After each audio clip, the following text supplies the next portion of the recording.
Hi friends, I'm Karthik Tamil report சேனல்ல இருந்து.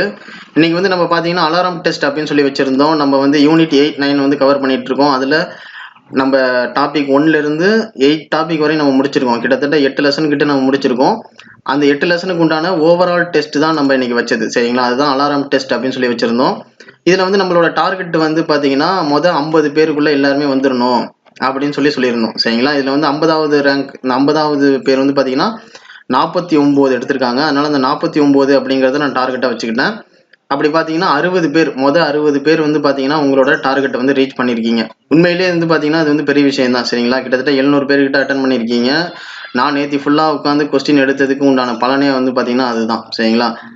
இதை வந்து கடைசி வரையும் ஃபாலோ பண்ணிக்கோங்க. அதே மாதிரி நெக்ஸ்ட் நம்மளோட டார்கெட் வந்து என்னவா இருக்கணும் அப்படின்னு சொல்லி பார்த்தீங்கன்னா, இந்த டெஸ்ட்டில் வந்து நம்ம 60 பேர் வந்து எழுதியிருக்காங்க. 60 பேர் வந்து அந்த டார்கெட் வந்து ரீச் பண்ணியிருக்காங்க.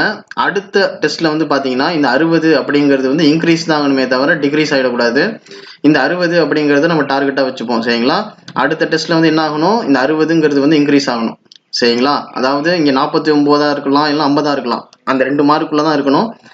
ஆனால் அந்த 49 அப்படிங்கிறது அடுத்தடுத்தவங்களும் வந்து எடுத்துருக்கணும். அந்த 60 அப்படிங்கிறது வந்து இன்க்ரீஸ் தான் ஆகணுமே தவிர டிக்ரீஸ் ஆகக்கூடாது. அதுதான் வந்து நம்ம டார்கெட்டாக வச்சுக்கணும். அப்போ தான் வந்து நம்ம அடுத்த ஸ்டெப்பு வைக்கிறதுக்கு உண்டான ஒரு அடித்தளமாக இருக்கும், சரிங்களா? ஓகே ஃப்ரெண்ட்ஸ், என்னை பொறுத்தவரையும் எனக்கு ரொம்ப சந்தோஷமாக இருந்தது இத்தனை பேர் வந்து நல்லபடியாக எழுதியிருக்கீங்க அப்படிங்கிறது. அதே மாதிரி இந்த டெஸ்ட் ரிசல்ட்டோட பிடிஎஃப் வந்து பார்த்தீங்கன்னா கீழே டிஸ்கிரிப்ஷனில் கொடுத்துருக்கேன். அதை நீங்கள் டவுன்லோட் பண்ணி உங்களோட மார்க் எங்கே இருக்குது அப்படிங்கிற ஸ்டேட்டஸ் வந்து நீங்கள் பார்த்துக்கலாம். அதுக்கப்புறம் பார்த்தீங்கன்னா இந்த அலாரம் டெஸ்ட்டோட ஆன்சர் கீ அந்த லிங்க்கும் வந்து பார்த்தீங்கன்னா இதே டிஸ்கிரிப்ஷனில் வந்து கொடுத்துருக்கேன். அதாவது டெஸ்ட் ரிசல்ட்டோட லிங்க்கும் கீழே டிஸ்கிரிப்ஷனில் கொடுத்துருக்கேன். அதே மாதிரி ஆன்சர் கீயும் கீழே டிஸ்கிரிப்ஷனில் கொடுத்துருக்கேன். ரெண்டுமே டவுன்லோட் பண்ணி நீங்கள் செக் பண்ணிக்கலாம், சரிங்களா?